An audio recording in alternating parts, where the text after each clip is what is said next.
Genaci, ketemu lagi nih sama Kak Narita. Nah, hari ini mau tahu Kak Narita mau bahas apa lagi? Yang pasti Kak Narita akan bahas tips-tips lagi buat kalian. Tapi sebelum itu, seperti biasa, jangan lupa bagi yang belum subscribe, silahkan klik tombol subscribe di bawah ini. Dan jangan lupa like, share, dan komen video ini. Oke, Kak Narita hari ini akan bahas tentang tips mudah belajar matematika. Nah, matematika itu menyenangkan loh ya sebenarnya, dan gampang sebenarnya. Tapi karena memang dari kecil kita sepertinya kayak aduh menakutkan sekali matematika ini gitu ya. Jadinya sudah terdoktrin di pikiran kita bahwa matematika itu susah, matematika itu sulit, matematika itu nggak enak, nggak seru gitu ya. Tapi itu semua salah dan tidak berlaku di ACI. Nah, jadi untuk kalian semua, pasti kalian beruntung banget gitu ya kalau kalian bergabung di ACI, karena di ACI tidak hanya membuat matematika menjadi mudah tapi juga menjadi menyenangkan, dan bahkan kita jadi kecanduan untuk belajar matematika gitu guys. Nah, sekarang Kak Narita mau bahas nih tips yang pertama biar kita mudah untuk belajar matematika, yaitu yang pertama adalah kita harus berpikiran atau punya mindset bahwa matematika itu mudah dan menyenangkan, karena memang semua berawal dari pikiran ya guys. Jadi semudah apapun pekerjaan, kalau pikiran kita sudah merasa itu berat, itu sulit, aku nggak mau itu pasti akan terbawa ke depannya. Jadi kita nggak akan mau belajar matematika. Tapi kalau sudah dari awal kita sudah kayak sudah oke, aku mau belajar matematika nih, matematika itu gampang loh, pasti kan cuma tambah kurang bagi kali, udah gitu aja. Nah, itu adalah salah satu mindset positif yang bisa membantu kalian agar tidak takut lagi ketika menemui soal-soal matematika. Oke. Contohnya apa sih? Kayak gini nih. Jadi ketika kalian buka buku matematika atau ketika kalian ada di meja belajar, ada buku-buku. Nah, biasanya matematika kan yang paling disembunyikan ya. Nah, itu jangan ya guys ya. Coba kalian dekati materi itu, buku itu. Kalian baca pelan-pelan materinya, kalian pahami sedikit-sedikit. Nah, itu pasti akan memudahkan kita untuk lebih senang lagi sama matematika. Oke, itu adalah tips yang pertama. Harus berpikiran positif dulu sama matematika gitu ya. Jadi biar kita nggak takut. Oke, tips yang kedua adalah kita mulai dari rumus atau angka-angka yang paling mudah atau yang paling kecil. Jadi matematika itu nggak sulit. Yang sulit itu ketika kamu 1 juta langsung dikali berapa ratus ribu gitu. Nah, itu mungkin susah ya kan, angkanya sudah panjang. Tapi untuk kalian yang mau belajar, bisa loh pakai cara yang lebih simple aja gitu. Misal 1 tambah 1 2, 2 tambah 2 4, 4 tambah 4 8. Nah, seperti itu ya guys ya. Jadi kalian akan lebih gampang bahwa aku lo bisa matematika, 2 tambah 2 4 kan, 5 tambah 5 10 kan. Nah, seperti itu. Itu yang juga membuat kalian terpancing untuk belajar lagi gitu. Mulai dari yang paling kecil.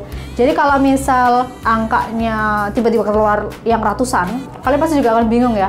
Tapi kalau ketika kita mulai belajar dari yang mudah, kita bisa mengerjakannya, kita tahu rumus dasarnya, nanti naik sedikit, pasti akan bisa untuk mengerjakan soal-soal yang levelnya menengah ke atas gitulah ya. Nah, yang ketiga, cara yang ketiga atau tips yang ketiga adalah kita harus punya target.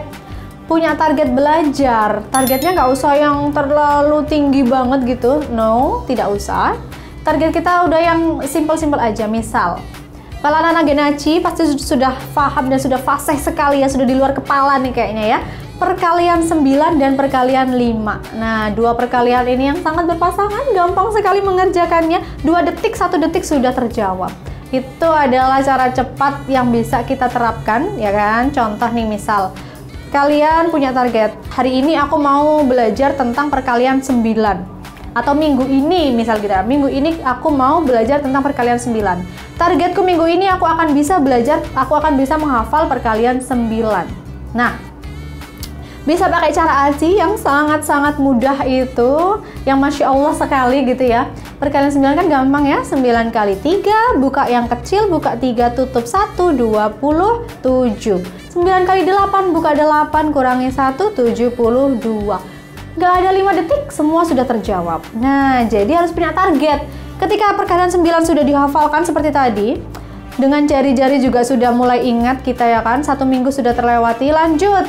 next minggu depan atau minggu ini aku mau belajar tentang perkalian 5. Nah, itu juga sebuah target yang bagus untuk belajar matematika. Jadi nggak harus langsung rumus Pitagoras atau akar atau perkalian bersusun atau gimana gitu ya, itu terlalu sulit. Jadi kita mulai dari perkalian yang kecil-kecil atau tambah kurang yang sederhana, tapi kita bisa menghafalkan atau kita bisa mempelajarinya sampai benar-benar kita paham. Nah, itu sudah bagus. Terus tips yang keempat yaitu kita bisa pakai cara ini, yaitu tebak-tebakan atau tebak-tebakan sama teman atau saudara. Ini yang membuat kita ada komunikasi gitu ya, ada interaksi dengan orang lain. Karena kalau kita menghafal saja dengan diri kita sendiri, ya sebenarnya bisa, tapi agak lama. Tapi dengan kita main tebak-tebakan atau bikin soal, saling bikin soal buat temen, tukar-tukaran terus jawab, atau ngobrol sama saudara, kemudian tebak-tebakan tentang matematika, itu bikin kita lebih cepat hafal dan lebih cepat bisa tentang rumus-rumus yang sudah kita pelajari. Contoh nih, misal kalian lagi kumpul ya sama saudara-saudara. Kemudian, tahu nggak sih 9 kali 7 itu berapa? Gampang loh caranya, tinggal buka aja angka 7, tutupin 1, 63. Gampang kan? Jadi teman-teman juga akan tertarik bahwa, wih, kok bisa ya? Kok cepet banget ya? Gimana caranya? Nah, jadi kita sekalian menghafal, sekalian sharing, sekalian berbagi ilmu. Mantap kan? Nah, itu tadi adalah tips yang keempat. Tips yang kelima adalah kalian bisa tuliskan rumus-rumus di matematika di kertas, boleh sticky note, boleh kertas buku atau apapun, HVS atau apapun ya, kecil-kecil aja, nggak usah terlalu besar ya. Kalau besar itu namanya poster ya kan.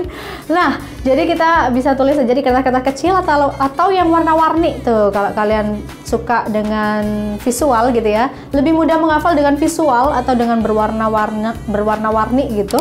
Kalian bisa pakai sticky note, kemudian kalian tulis dengan spidol warna-warni. Kalian tulis rumus-rumus sederhananya, luas persegi, kemudian keliling persegi atau keliling persegi panjang, luas trapesium. Nah, itu rumus-rumus kecil yang juga penting untuk kalian. Jadi ketika kalian bangun tidur misalkan sudah kalian tulis tuh ya kan di sticky note. Kemudian kalian tempel, boleh di meja belajar, boleh di pintu kamar, di kulkas, di tembok, dimanapun boleh. Yang penting tempat-tempat yang selalu kalian lewatin atau tempat-tempat yang selalu kalian tempatin gitu ya, yaitu kamar, kemudian ruang tamu, ruang TV, nah seperti itu. Jadi ketika kalian duduk, ketika kalian HP-an, oh ya ingat, oh iya ada rumus persegi nih, rumus persegi luasnya seperti apa, kelilingnya seperti apa. Jadi ketika kalian bersantai juga masih ingat dengan rumus-rumus itu. Ketika nanti di sekolah ada soal, diketahui bla bla bla bla bla, carilah luas persegi yang sudah tersebut. Wah, langsung deh ingat, oh iya kemarin aku udah tempel tuh di depan kulkas.